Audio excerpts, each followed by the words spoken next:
A lot of people have asked me if it's possible that a smaller, less funded, less equipped force can defeat a much larger army or organized military force that has more equipment and more funding.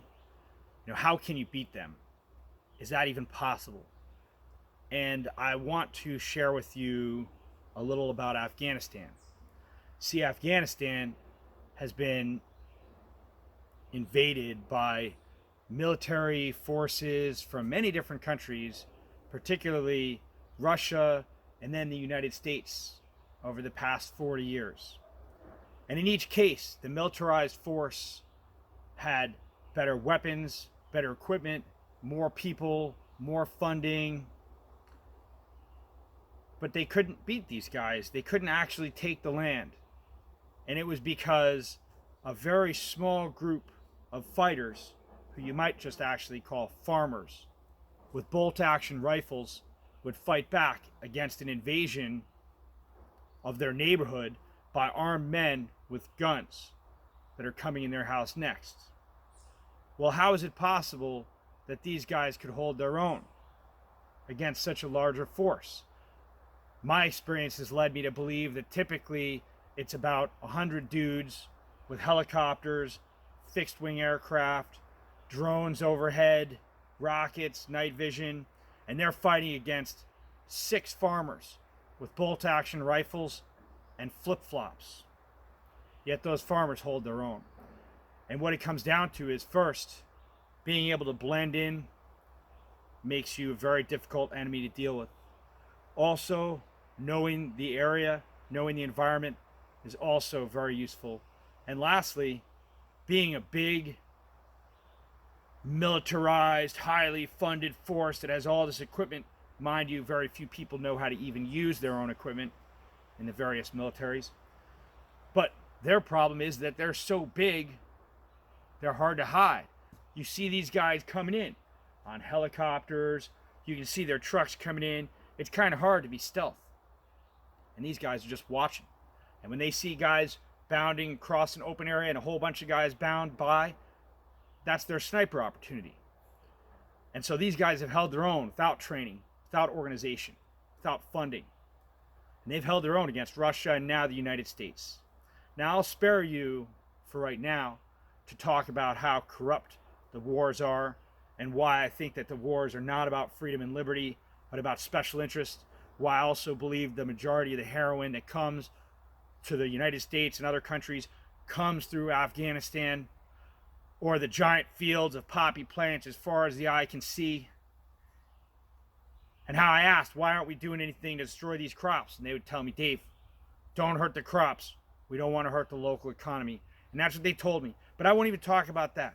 I'm just going to say a small force who is fighting for their freedom can be very powerful, even against a very large, well-funded group that is fighting for a paycheck. And finally, I take us now to Gun Church. What is Gun Church? Well, Gun Church is not a militia. It's not a militarized group. It is not a unit.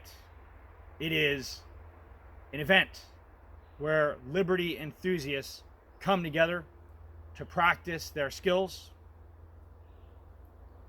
their gunfighter skills. There's no organization. We have no plan to do any type of an attack or anything like that.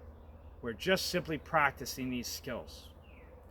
And finally, it's my belief that 50 well-trained gunfighters could change the world. And I don't mean 50 guys at one time, or gals. I mean 50 people that have these skills that each are individuals. They don't operate on behalf of a politician or a named group. They are simply individuals who believe in individual liberty and have trained gunfighter. Now, they may have some of their friends join them with different things they may do. They may not do anything.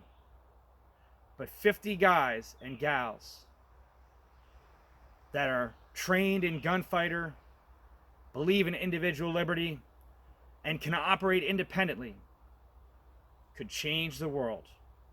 And that's my idea with Gun Church, is my free event to try to share the skills that I was taught when I was in the Special Forces, the skills that they taught me to use in order to make wealth for the power elite at the cost of the masses in every land, at the cost of people who are poor and who will now be even more poor. And my compensation, or my correction, my way of fixing that, is to take these skills and now share these skills with as many liberty loving people as possible. I want to mass produce gunfighters, individuals who believe in individual liberty. And when the time is right that they need to use these skills, they'll know what to do. So I leave you. I thank you for your time.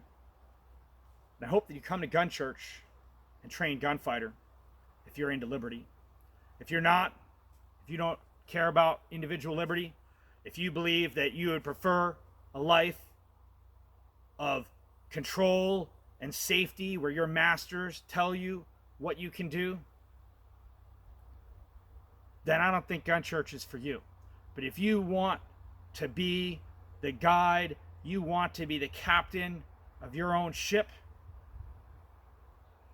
then I think you should consider Gun Church. I thank you for your time. Have a lovely day.